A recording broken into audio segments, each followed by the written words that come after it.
আজকে আপনাদেরকে বলি, আল্লাহর ওলি কাকে বলা হয়? যদি আল্লাহর ওলি দেখতে হয় খ্বাজা মঈনুদ্দিন চিশতিকে দেখো। যদি আল্লাহর ওলি দেখতে হয় কুতুবউদ্দিন বখতিয়ার কাকিকে দেখো।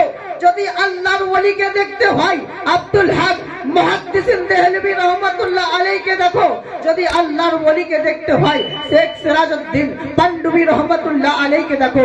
যদি আল্লাহর ওলিকে দেখতে হয় আমার আলা হযরত ইমামে আহমদ রাজা খা ফজলে বরেলভী আলাইহি রহমাতুল্লাহ রিজওয়ানকে দেখো।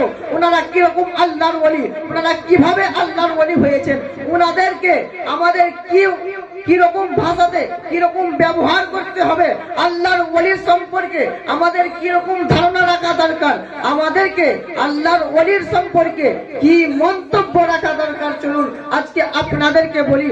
আর আল্লাহর ওলিদেরকে কিরকম মন্তব্য দেখতে হয়। কোন মানুষ বলছে যে আল্লাহর ওলির কাছে কোনো যাওয়া যাবে না, আল্লাহর ওলির কাছে যাওয়া যাবে না। যদি আপনারও আমার মনে এটা থাকে যে আল্লাহর ওলির দরবারে গেলে কোনোদিন কিছু পাওয়া যাবে না, এটা হলো ভুল মন্তব্য। আল্লাহর ওলির কাছে গেলে অবশ্যই পাওয়া যায়। আল্লাহ পাক কোরআনে তো বলেছেন আলা সাবধান হয়ে যাও। আগে সাবধান হতে বললেন, ওই আল্লাহ তো বলেননি সাবধান হয়ে যাও, তোমরা নামাজ পড়ো সাবধান হয়ে যাও, তোমরা রোজা করো সাবধান হয়ে যাও, তোমরা হজ করো সাবধান হয়ে যাও, তোমরা যাকাত প্রদান করো, এরকম কথা কোন জায়গায় আল্লাহ বলেননি। কিন্তু যখন আল্লাহর ওলিদের সম্পর্কে কথা চলে আসলো আমার আল্লাহ পাক বলেন আলা তোমরা সাবধান হয়ে যাও। কেননা যদি সাবধান আল্লাহর ওলির জন্য হতে বললেন কেন? যদি আপনি কোন পার্কে ঘুরতে যান দেখবেন সাইনবোর্ডে লেখা থাকে খাতরা ডেঞ্জার লেখা থাকে। আপনি যদি কোন ব্রিজ পার হন ব্রিজের মধ্যে লেখা থাকে একটা পোস্টার দেখতে পাবেন, ওখানে লেখা থাকবে ডেঞ্জার খাতরা। আপনি যদি কোন বড় রাস্তার ধারে যান আপনি একটা পোস্টার দেখতে পাবেন লেখা থাকবে ডেঞ্জার খাতরা।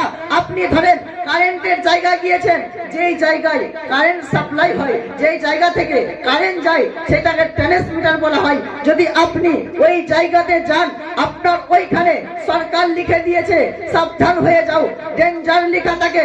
কেন? যদি আপনি কারেন্টে হাত দিয়ে দেন আপনার জান চলে যাওয়ার সম্ভাবনা আছে। আর যদি আল্লাহর সম্পর্কে আল্লাহর ওলির সম্পর্কে কুমন্তব্য করো, আল্লাহর ওলির সামনে যদি খারাপ মন্তব্য করো, খোদার কসম আপনার ঈমান চলে যেতে পারে। তার জন্য বলি আপনারা আল্লাহর ওলির সম্পর্কে কুবাক্য কথা বলবেন না, আল্লাহর ওলির সামনে খারাপ মন্তব্য দিবেন না। চলুন আজকে হুজুর আলা হযরত আজিমুল বরকত মুজাদ্দিদুদ্দিন মিল্লাত কানজুল কারামাত জাবালুল ইস্তিকামাত আলাইহি রাহমাতু ওয়া রিজওয়ানের সম্পর্কে কিছু আলোচনা করব। হুজুর আলা হযরত কাকে বলা হয়? আলা হযরত যিনি নবী মুস্তাফার একজন প্রেমিকের নাম হলো মাসলাকে আলা হযরত।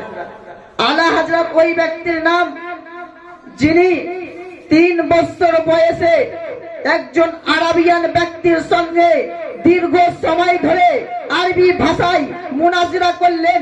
তিনার নামই হলো মাসলাকে আলা হযরত। আলা হযরত ওই ব্যক্তির নাম যিনি 4 বছর বয়সে কোরআন মাজিদকে দেখে দেখে নাজরা করে নিয়েছিলেন, তিনার নামই হলো মাসলাকে আলা হযরত। আলা হযরত ওই ব্যক্তির নাম যিনি 6 বছর বয়সে নবী মুস্তাফার সম্পর্কে রবিউল আউয়াল মাসে ভরা মজলিসে সমস্ত মানুষের সামনে আলেম ওলামার সামনে 4 ঘন্টা উর্দু ভাষায় বক্তব্য রাখলেন, তিনার নামই হলো মাসলাকে আলা হযরত। আলা হযরত ওই ব্যক্তির নাম যিনি 8 বছর বয়সে শেখ সিরাজউদ্দিন আথি পাক পান্ডুবী রহমাতুল্লাহ আলাইহি জিনার মাজার আছে পান্ডুয়া শরীফে। তিনি একটা কিতাব লিখেছেন, সেই কিতাবটির নাম